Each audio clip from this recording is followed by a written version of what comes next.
अरे नाही नाही, तिकडून नको. तो रंगराव राहतो तिकडे, त्याचीच पॅटी. किती दिवस रिपेअरिंगला आलेल्या गाड्या चोरून वापरायच्यात, एक आपल्यासाठी घ्यायची. मला सांगायचं. गावातल्या गावात फिरायला आम्हाला कशाला लागतात गाड्या? जानकीला इतकी आवड होती, ती असती ती घेतली असती गाडी. आई तू प्लीज रडू नको. घरात ते सगळे नातेवाईक जमून रडत बसले. त्यातल्या 90% लोकांचे चेहरेही मला आठवले. आणि बाहेर पडलं की गावातली सगळी लोक मिठी मारून रडतात. पानवाला मिठी मारतोय, पेट्रोल पंपावाला मिठी मारतोय. अरे काय चाललंय काय? आणि त्या दिवशी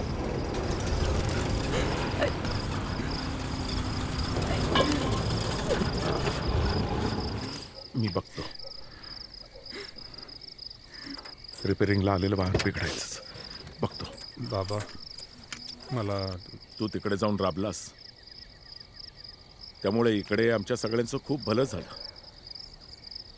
पण सगळा पैसा काही माझ्या हातात टिकला नाही. जानकीच्या हॉस्पिटलची बिलं, तिची औषधं,